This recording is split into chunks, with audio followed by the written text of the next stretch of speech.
y queremos, ahorita si nos sorprende el corte comercial, le recordamos que vamos a corte y regresamos y todo esto, pero estamos conversando sobre temas importantes. Nos acompaña esta mañana Fernando Moreno Peña y hoy quiero empezar con un tema muy interesante, ¿no? Que lo habíamos conversado la vez pasada que vino el licenciado Fernando Moreno Peña, y bueno, el tema, para no perder el hilo, es cómo se construye una sucesión gubernamental, qué y quiénes influyen en la designación.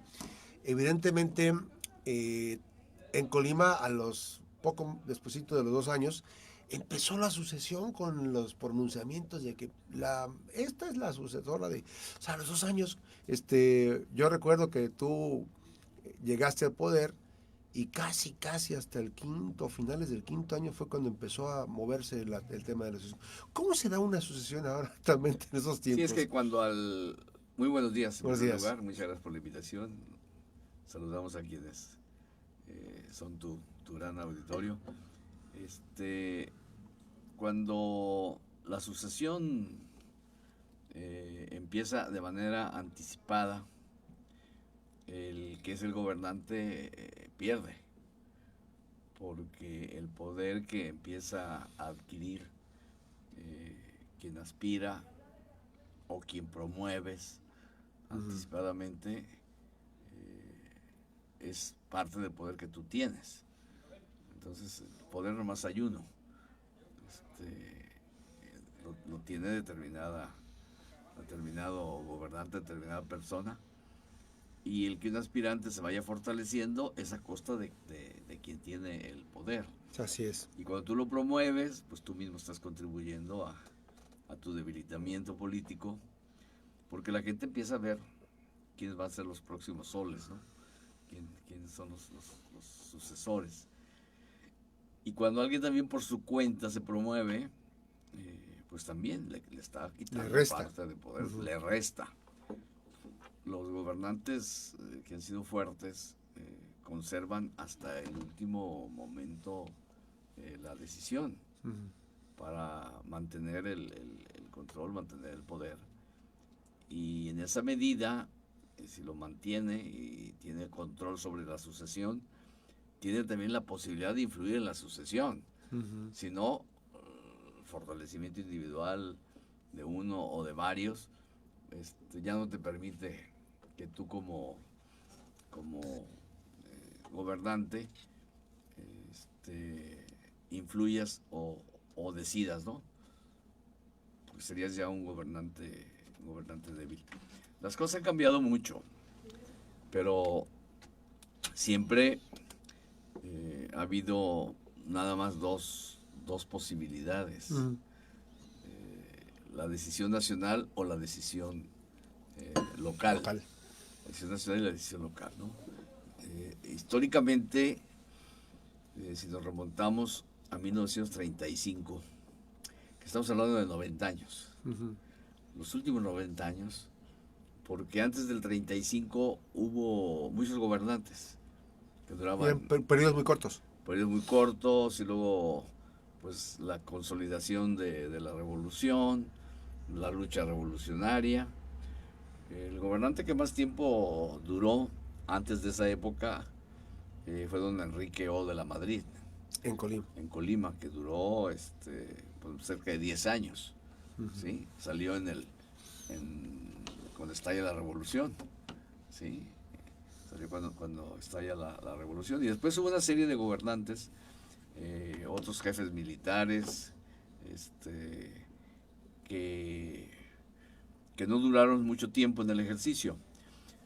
Pero podemos hablar de una normalización en la política local, por lo que respecta a los gobernantes, a los gobernadores. A partir del 35, con la llegada al poder de general Santana, Miguel G. Santana. Miguel G.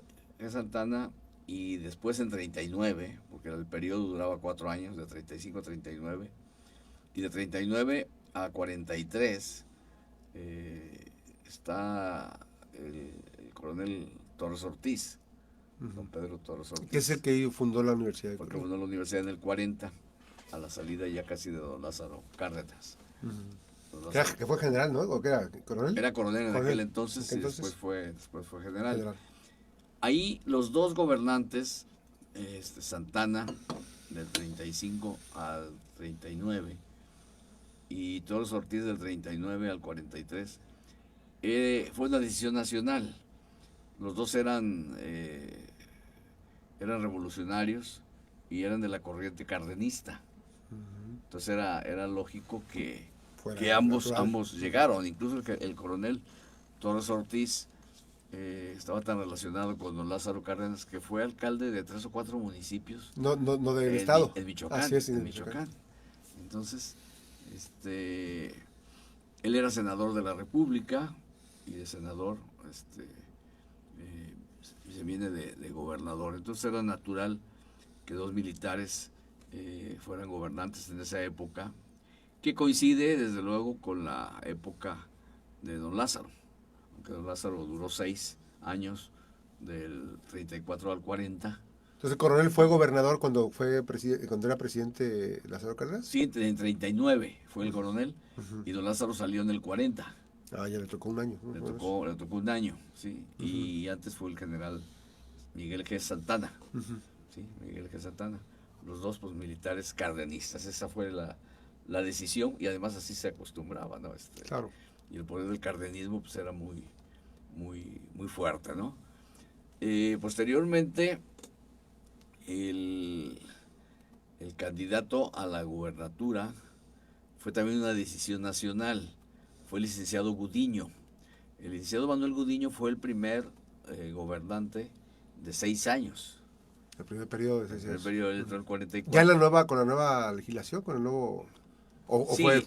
No, ya fue el cambio. Okay. Acuérdate que don Lázaro fue el primero también de 6 años. Sí. Sí, entonces ya también se estableció que los gobernadores también eran de 6. ¿Sí? Entonces aquí en Colima, Santana y Torres Ortiz fueron de 4. De 4. Y el licenciado Gudiño fue de 6 años. El licenciado Gudiño, que era un abogado pues prestigiado, había sido diputado federal también, y llega a la gubernatura. Había en aquel entonces un aspirante a la gubernatura muy fuerte que se mató en un accidente, que era el profesor Rubén Vizcarra. Don Rubén Vizcarra fue el que diseñó el proyecto de la universidad. Era un maestro muy destacado también y era senador. Y tenía una fuerza para haber sido el gobernador. Se consideraba que él iba a ser el gobernador, pero se mató en un accidente. O sea, a él le encomendaron la parte de la universidad y la desarrolló con el Él hizo el diseño. Okay. El diseño del proyecto de la creación de la universidad. Era un profesor rural, que fue muy visionario, ¿no? Sí, y ligado también al cardenismo, ¿no? Entonces, en el 44, de 43, más bien de fines de 43 a 49, asume la gubernatura don Manuel Gudiño. Manuel Gudiño, que con el paso de los años, después de haber sido gobernador, salió en 49, fue presidente del Tribunal de Justicia en Colima.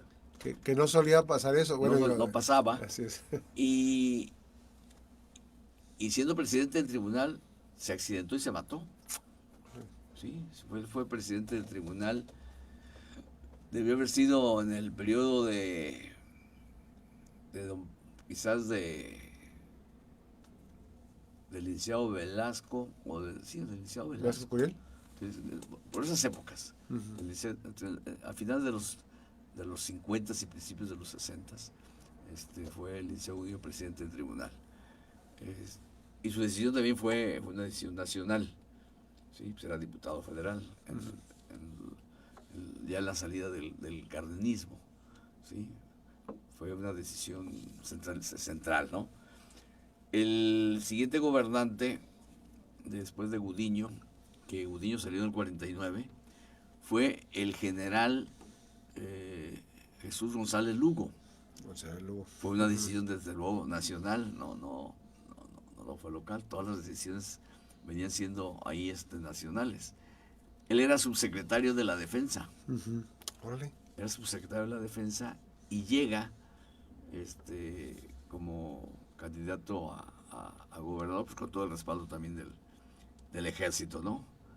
El general Lugo fue objeto de una destitución por el Congreso. Se emitió un decreto destituyéndolo y se asume como gobernador interino por decisión del Congreso el licenciado Yáñez Centeno. Es papá de los Papá de los la familia de no, Centeno. el liceo Francisco Yáñez Centeno, que era un abogado Orlando. prestigiado. Él había estudiado en la UNAM, fue compañero de generación de López Mateos, le ganó un concurso de oratoria a López Mateos en la Facultad de Derecho de la UNAM, ¿sí? Fue campeón nacional de oratoria, ganándole a López Mateos. Que López Mateos fue Era presidente. un gran orador. Y él, en aquel entonces había 7 diputados. Yáñez era el diputado por Villadiablas, mi abuelo era el diputado por la ciudad de Colima. Estaba don José Cerratos. ¿Tu abuelo cómo se llamaba? Antonio Moreno Díaz. Don José Cerratos era el diputado por Cuauhtémoc. Don José Gallegos era el diputado de Comán. Don Emilio Málaga era el de Manzanillo.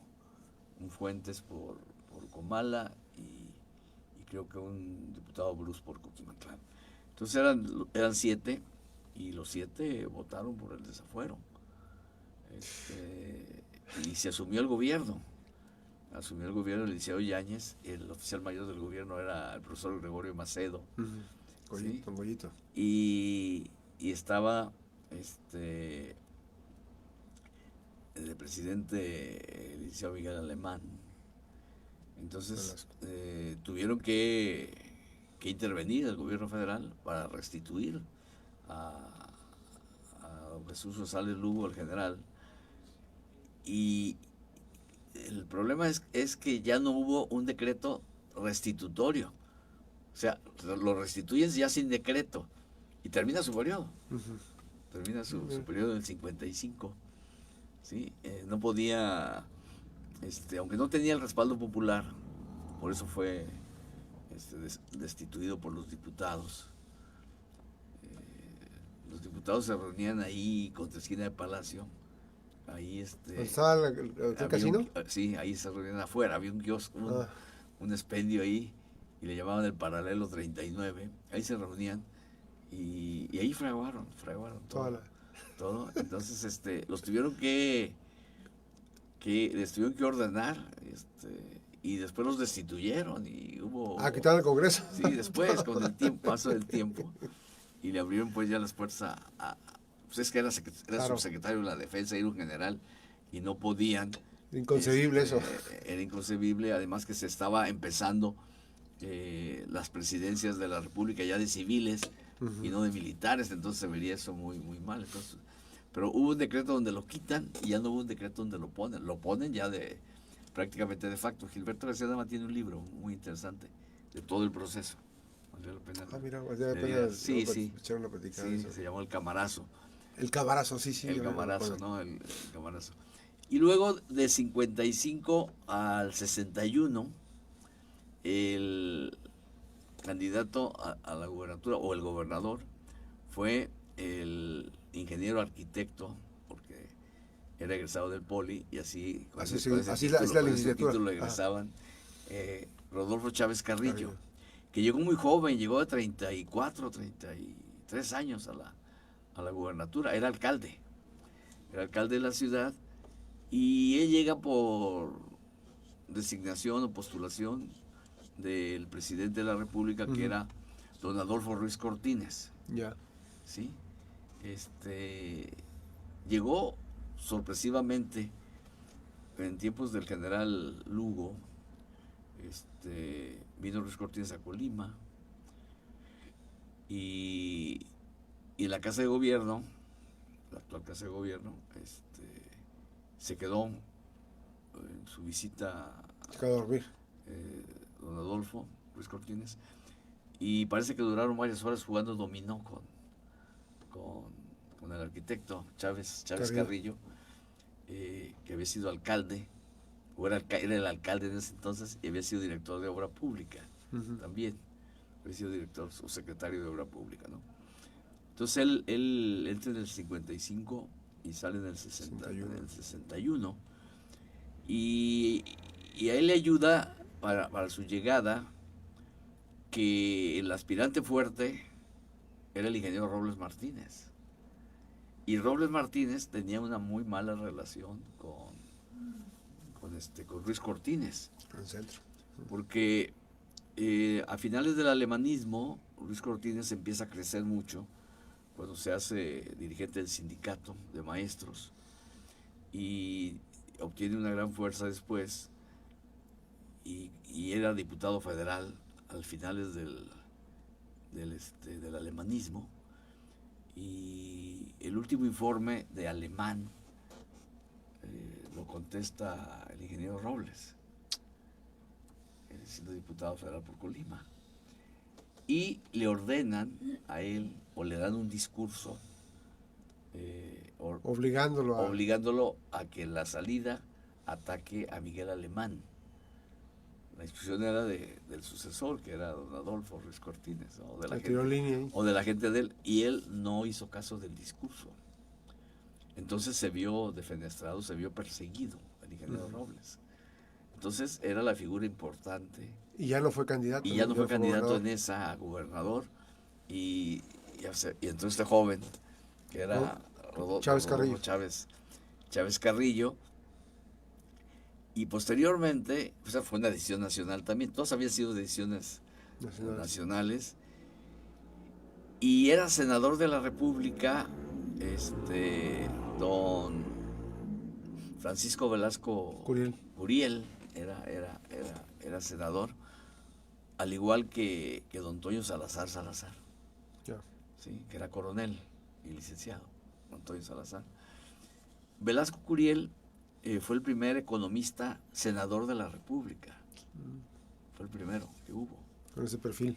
Y en consecuencia fue el primer gobernador economista en la historia, ¿no? Él venía de la Facultad de Economía de la UNAM, donde fue compañero de escuela, de carrera, de don Raúl Salinas de Gortari, papá de Carlos Salinas. ¿Sí? Y la esposa de don Raúl Salinas era la señora de Gortari, hermana de Eli de Gortari, que era marxista. Era el traductor del Capital aquí en México, don Eli de Gortari, que era comunista. ¿Sí? Y don Raúl era secretario de Comercio, fue secretario de Comercio con López Mateos, ¿no? Ya con López Mateos. Entonces la decisión a favor del licenciado Velasco es que era senador de la República y era asesor económico de don Agustino Lachea, que era el presidente del PRI nacional. Él era asesor de él. ¿Sí? Entonces se viene de gobernador en 61, de 61 a 67. En 67 la sucesión se vuelve a resolver nacionalmente a través del profesor Pablo Silva. Sí, a favor de don Pablo Silva. Estaba en gobernación don Luis Echeverría. El secretario de Gobernación. Era el secretario de Gobernación. El presidente era Díaz Ordaz. Y don Luis Echeverría había vivido en Tamaulipas con su papá. Y allá conoció al profesor Pablo Silva, que era director de educación federal en Tamaulipas. Entonces ya lo conoció, lo trató. Y después don Pablo ascendió y fue director general del calendario A o calendario B. Había dos calendarios en educación. Fue director nacional de educación básica, educación primaria. Y pues Echeverría desde Gobernación lo impulsó y él fue el candidato, además de que contaba, ahí sí hay que decirlo, contaba con el respaldo del ingeniero Robles Martínez. ¿Sí? Ya Robles Martínez en esa sucesión ya no aspiró tanto él, pero sí influyó, porque don Pablo era un agente de Robles Martínez, no había la menor duda, ¿no? Entonces fue una decisión también ahí nacional, decidida en la Ciudad de México, a alto nivel. A don Pablo Silva en aquel entonces tuvo el gran privilegio de proponer en el 73, precisamente con Echeverría, que era presidente ya, una terna para su sucesión. Es la primera vez que se sabe de... Cambia el estilo ahí. No, pues es la primera vez que sabe, porque era un maestro pues, muy prestigiado, muy estimado, una buena persona. Para aquel entonces era de edad ya grande. ¿Sí? Tenía 66 años o 65 años cuando llega a la gubernatura, ¿no? O sea, ya posteriormente ya han llegado de edades grandes, pero él era de los mayores que habían llegado, porque el licenciado Velasco tenía alrededor de 50, Chávez te decía tenía 33, 34 años, y don Pablo ya tenía más de 60. Entonces don Pablo, por su buena relación con el presidente Echeverría, tuvo la oportunidad de presentar una terna. La terna, en primer lugar, la encabezaba el profesor Antonio Barbosa. Barbosa Gel. Sí, que era oficial mayor de la SEP. Ok. Que era maestro, que era de la generación de don Pablo y que eran muy, muy, muy amigos los dos. Y en el segundo lugar de la terna estaba el doctor Leonel Ramírez, que había sido diputado local por Coquimatlán y era el alcalde de la ciudad. ¿Sí? Entonces, él también iba en la terna, había sido alcalde de la ciudad. Y en el tercero en la terna era el licenciado Arturo Noriega Pizano. Okay. ¿Sí? ¿Abogado él? Sí, licenciado y exalcalde de la capital, notario, don Arturo Noriega. Y se viene la elección y, bueno, se viene la candidatura de don Antonio, y don Antonio no se vio muy contento desde el principio. No se vio muy contento, tenía un carácter duro, recio. ¿Qué profesión tenía él? Él era profesor. Era oficial mayor de la SEP a nivel nacional, siendo secretario don Víctor Bravo Aguja, que no se llevaba con él. Eso también facilitó que se viniera de candidato, porque don Víctor Bravo Aguja no tenía buena relación con él, tenía un carácter muy duro, muy fuerte. Duro. Se viene, hace la campaña, gana la elección, siendo ya gobernador electo el 19 de septiembre, se suicida aquí por la calzada Galván y Madero. Ahí, aquí derecho. Sí. Hay una casa por ahí, una casa que da... la segunda casa. Ahí se suicida en la madrugada del día 19 de septiembre. ¿Sí? Entonces, bueno, pues te imaginas. Y entra de gobernador, y el 1 de noviembre, pues era el cambio de gobierno. Sí.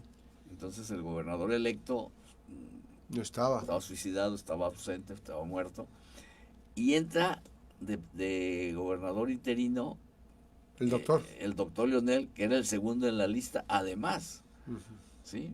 Y se viene la elección y queda el licenciado Noriega, que entra el 1 de enero, que era el tercero en la lista. Entonces, de hecho, don Pablo postuló a los tres. Sí. Y en el mismo orden. Y en esa secuencia salió. En esa secuencia salió y quedó el licenciado Noriega. Sin pensar lo que iba a ocurrir, ¿no? Sí, sin pensar que iba a ocurrir. Pero estaba resuelta la sucesión en cierta forma. La sucesión estaba resuelta, ¿no? Y bueno, pues estaba Echeverría de presidente de la República, Mario Moya, secretario de Gobernación, pues lo operaron sin problema. Se quedaron los tres prácticamente, sí. Un gobernador electo, suicidado, un gobernador interino y un gobernador constitucional, que fue el licenciado... Que se completó el periodo, casi. El licenciado Noriega, ¿no? Que termina en 79. termina. Tú en ese inter fuiste diputado federal, ¿no? Yo fui diputado federal en el 76. Te tocó cuando estaba Me tocó don Arturo Noriega a medio gobierno, que esa es una etapa que habría que platicarla. Sí, la parte, ¿no? Aparte, Lo cito ahorita porque me acordé más o menos sí. Porque marcó mucho Sí. el derrotero. En la juventud, de lo que ocurrió después. De la política local, ¿no? Así De la es. política local. Jóvenes participando en política, activamente. En política. Un gran movimiento de la Federación de Estudiantes Colimenses. El presidente de la Federación de Estudiantes Colimenses, en ese entonces, Enrique Salazar Avaroa, era novio de la hija del gobernador, de Noriega. Mari, que era presidente de la Sociedad de Alumnos de la Escuela de Educadoras, el dirigente del bachillerato, y bueno, se arma ahí todo esa hay que platicarla, hay que platicarla. Vamos a dejarnos en pausa porque es lo que generó. Es toda una etapa muy interesante. Sí, es lo que genera un cambio en la política local. Así es. Y luego viene la otra gran decisión nacional de López Portillo a favor de la maestra Griselda Álvarez. Que fue un ícono, ha sido un ícono muy importante en las decisiones de la participación política de la mujer, ¿no? Sí, bueno, fue el inicio de la participación de las mujeres. Y también esa es una decisión muy, muy interesante porque yo era diputado federal, yo había entrado en 76 y la maestra había sido candidata a senadora en 76. Fuimos candidatos juntos, hicimos campaña juntos. Al Senado y a la Diputación. Yo diputado federal, que yo no iba a ser diputado federal, yo iba a ser diputado local, pero no di la edad. La Constitución local no se había modificado. Entonces por eso entré diputado federal y decidió Echeverría que fuera diputado federal, que también es parte de algo que hay que platicarlo después. Y también el destape de doña Griselda, que fue muy, muy interesante. Yo publiqué una carta. ¿Tú fuiste el que la destapaste? No, ¿quién fue? La destapé en contra. Ok. En contra, publicando un acta de nacimiento donde que no era del estado de Colima. Que no era del estado de Colima, ¿no? Que era de aquí de... Ella había nacido en Guadalajara y su mamá era de Nayarit, pero ella nació en Guadalajara. Que fue una discusión jurídica también y que al final... Que eso tenía la particularidad de la carta, pues, o sea, jurídicamente atacar esa parte, ¿no?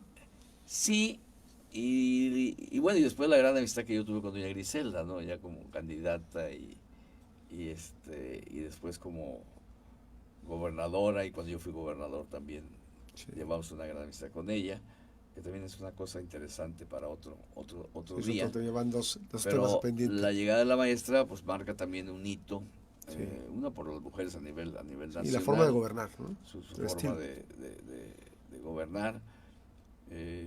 Mi candidato era don Toño Salazar. Y él había terminado de diputado federal. Era senador. Era senador de la República. Los dos eran senadores. Sí. Mi candidato, el secretario de Gobernación era Reyes Heroles. Y nos llama Reyes Heroles. A decir, a ver. El país ya está preparado que sea una mujer, así que va a ser una mujer. Y va a haber una determinación.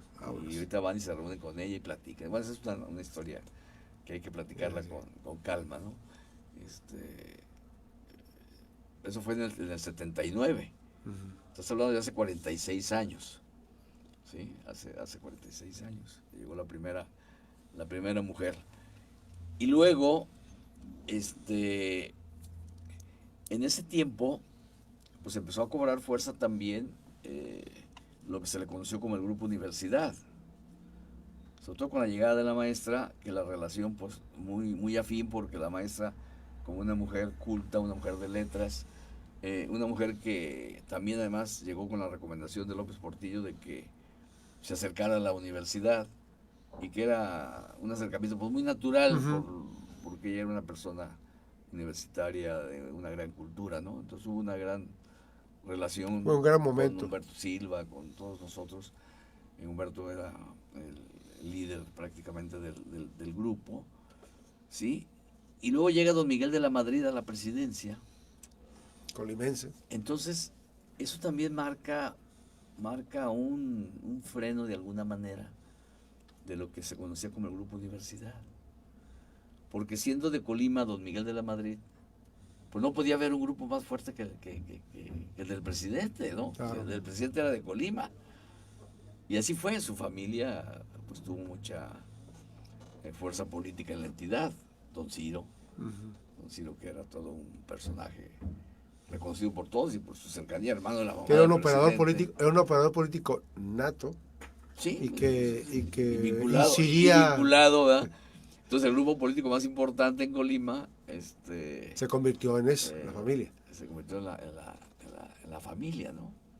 En la familia, ¿no? La familia. Y doña Griselda, pues no armó un grupo político local, no lo armó, entonces ella se dedicó a gobernar, a pasar a la historia bien, con un gran sentido de responsabilidad y una gran visión de la historia que le pesaba mucho. No equivocarse, por esa razón decía: yo voy a afectar a las mujeres si me equivoco. Entonces una gran gobernante que habría que dedicarle más tiempo, ¿no? Sí, sí, Eh, un proceso gubernamental muy impecable. entonces la sucesión ahí, Ujú. pues la tenía que decidir el presidente, porque era Así su es, tierra, así es. ¿no? Entonces el presidente tenía dos opciones ahí. Bueno, en aquel entonces Humberto también aspiraba, pero se da ese tema que te digo, ¿no? Sí, sí, sí. Hay que frenar al grupo de universidad para que. No frenarlo, No, más se para, tenía que frenar. así es, tenía que darle naturalmente, si no el espacio al y si no lo presidente. entendíamos, nos hubieran frenado Sí, de alguna manera. se han atropellado. ¿No? Sí, nos hubieran atropellado. No obstante, pues Humberto fue diputado federal, En ese periodo. sí, en ese periodo. Después del profesor Mesina, que era el dirigente del sindicato, fue Don Juan. diputado federal. Antes de Humberto, Arnoldo fue diputado federal. Claro, Antes sí. de Arnoldo, yo fui diputado federal. Ujú. Entonces, luego vino la maestra Ramona, que era directora del bachillerato. O sea, tuvimos la Diputación Federal de este Ramona distrito Carvajal. durante varios trienios, ¿no? Sí. Como un reconocimiento A lo la que era el fuerza, grupo, a la fuerza. al grupo, ¿no? Entonces siempre el partido nos distinguió, nos daba una federal y una local. Sí, Claudio Eugenia Calcaral fue representación. diputada local, Alfonso Muñiz fue diputado local, el profesor Mesina fue diputado local, Ramoncita Carvajal fue diputada local, Arnoldo fue diputado local también. Entonces la universidad siempre tuvo esas posiciones, pero cuando llega don Miguel, pues el grupo importante político en la entidad, al no crear un grupo político la maestra, pues naturalmente es el de don Miguel. Ujú. Y ahí fundamentalmente pues era su familia, que tenía una gran preponderancia en las decisiones políticas y se inclinan por Elías Zamora, que fue presidente en municipal de 85, Manzanillo. que era presidente municipal de Manzanillo. Manzanillo, ¿no? Que era presidente municipal de Manzanillo. Y Aunque nacido en Cuauhtémoc. sí, nacido en Cuauhtémoc. Y ahí la otra opción de don Miguel era el que fue su amigo de juventud, muy amigo de él, el senador Javier Ahumada Padilla. Ahumada Padilla, el senador. ¿Sí? Que fue diputado federal, fue dirigente nacional de la Que pequeña estuvo a nada de propiedad, quedarse, estuvo a todo de llegar. Sí, sí, sí, sí. ¿Sí? Pero parece que al final tuvo discrepancias con don Ciro, ¿no? Y don Ciro Que era como el jefe político tomó local, ¿no? la decisión. Y al final también se dijo que Elías tenía parentesco con Sí, sí, era- con la mamá del presidente por lo vizcaíno. Por lo vizcaíno, ¿no? Entonces, pues ahí Indira y Elías por lo vizcaíno son parientes. Sí, sí, son. Entonces dirías tú también Es que tío. entonces Indira fue pariente de la familia de don Miguel, ¿no? Pues son parientes por lo vizcaíno, ¿no? Entonces, pues llega Elías, y en la sucesión de Elías, que también pues fue la decisión presidencial, no hay Y ninguna ahí fue el duda. periodo local nacional, ¿no? ¿Te acuerdas? En la decisión de Elías hay una decisión presidencial del presidente Salinas a favor en su origen, a favor de Socorro Díaz Palacio. de Socorro Díaz Palacios, que era pues una política nacional, Sí, mucha personalidad muy ahí. destacada. Le había puesto ella la banda presidencial Sí, sí, sí. al presidente Salinas, ¿sí? Había sido senadora, diputada federal, y era la candidata del gobierno federal o del presidente Salinas, no había ninguna duda. Y localmente surge la candidatura del licenciado Carlos de la Madrid. Que al final se decantaba porque Ahí- era Carlos Vázquez Oldenburg. Ahí ¿no? estaba Carlos Vázquez Oldenburg, que era familiar del presidente, que ya no lo era, ya no era Presidente de la República. presidente, ya estaba Salinas, ya no era don Miguel, pero era familiar Carlos, y se sentía también pues con el derecho de aspirar. Y además pues, había sido buen alcalde de Colima y tenía simpatías Carlos Vázquez, ¿no? Y el candidato de Elías originalmente era Roberto Ansar Martínez. Entonces había 4 candidatos. Roberto Ansar Martínez, que era el candidato prácticamente de Elías. Carlos Vázquez, quien aparecía como el candidato de la familia ya del expresidente Miguel de la Madrid. Y Carlos de la Madrid. Y Carlos de la Madrid, un candidato pues, muy local también, familiar del expresidente, pero no tanto era su candidato, aunque al final lo fue. Al final fue el candidato del expresidente, porque el expresidente se reunió con el presidente Salinas. ¿Sí? Y se resolvió el tema. Sí, porque fue un conflicto muy complicado. Y el candidato del Salinas era Socorro. Así es. Entonces eran los 4. Entonces, quiero decirte que en ese tiempo el candidato más débil era el licenciado de la Madrid. ¿Sí? Que había sido con doña Griselda alcalde y diputado local. Que fue diputado local con Elías. Y fue secretario de gobierno con ella. Con ella, y fue diputado con Elías, y alcalde con doña Griselda, y secretario general de gobierno también. Bueno, con todo notario y todo un personaje, el licenciado de la Madrid, un buen hombre, buen gobernador, buen tipo. Entonces, estaba tan sobrada Socorro que ella pidió que fuera el licenciado de la Madrid, su contrincante. Hicieron la interna, ¿no? La interna. Hubo una no le quedó al presidente Salinas y al partido, el presidente del partido era Colosio.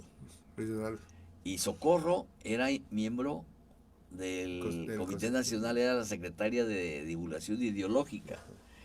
Y Colosio estaba buscando colocar candidatos a las gubernaturas para su proyecto presidencial. Sí. Entonces, ahí se da pues una gran disputa entre lo nacional y ya lo local por primera vez. Pero todo conducido por el presidente Salinas, no creas que estaba suelto. Que se la ganaron al presidente Salinas. Don Miguel de la Madrid tenía 3 años que había dejado la presidencia. Entonces, cuando se hace o se toma la decisión de que Elías tenga que sumar a Ansar a la candidatura del licenciado de la Madrid, y también Carlos Vázquez se tiene que sumar a la candidatura del licenciado de la Madrid para pelear ya contra Socorro. Sí, ya decantarse. En lo local, ¿no? En lo local, que bueno, ahí también participó Elías, porque Elías no simpatizaba con Socorro, ¿no? Yo era rector de la universidad y a mí me tocó participar en ese proceso. Y teníamos reuniones con Elías, con Jorge Armando Gaitán, con José Luis Santana, que era operador de Elías. Santana, saludos. Nos reunimos los 4 al diseño de la estrategia a favor del licenciado de la Madrid, en contra de Socorro, hay que reconocerlo, ¿no? Y vino Salinas a la inauguración de los puentes de Atenquique. Así es. Y ahí Elías le dijo al presidente, porque Colosio le había dado un mensaje del presidente Salinas, de que había que respaldar a Socorro. Entonces Elías le dice ahí en la inauguración de los puentes, ya al despedirse, estando Cosío Vidaurri de testigo, que era el gobernador de Guillermo Cosío Vidaurri. Le dice, platiqué con el licenciado Colosio y quiero decirle, presidente, que las cosas saldrán como usted lo tiene proyectado. O sea, a favor de Socorro. Y para sorpresa de Elías, el presidente le dice ahí delante de Cosío Vidaurri, antes de abordar el helicóptero, le dijo, traten bien a Socorrito, cuídenla nada más. Pues el mensaje era que no iba a ser, que había un cambio. Sí, ya estaba. Y hubo un cambio porque unos días antes don Miguel de la Madrid, siendo presidente, habló con el presidente Y eso sale publicado en Frentes Políticos, se reúne el expresidente. No dijeron para Tocar en qué, las cruces. Ujú. en Frentes Políticos. Pero, era importante porque si iban a una interna, Socorro con el licenciado de la Madrid, y pierde el licenciado de la Madrid, pues era un rechazo a los de la Madrid. Era un mensaje, Y un mensaje en contra político. del expresidente, ¿no? Y Salinas no quería enemistarse con el expresidente, llevó una muy buena relación, tan es así que lo En la nombró mitad de su periodo. director del Fondo de Fondo Cultura, de Cultura Cultura Económica, y Económica. la relación fue muy, muy cordial y muy amistosa, ¿no? Entonces, no tenía el menor interés. Entonces, localmente, la gente se organiza en contra de la decisión central, que ya Salinas había dejado las cosas correr. Aunque el Comité Nacional se vino el día muchos días antes de la elección a coordinarle a Socorro, Ujú. porque era integrante del Comité Nacional. Pero, Vino César Augusto Santiago y otras gentes más. Puro general. Y en ese entonces, fíjate, en ese entonces se formó era la primera elección interna, Sí. y se formó un comité coordinador de la elección.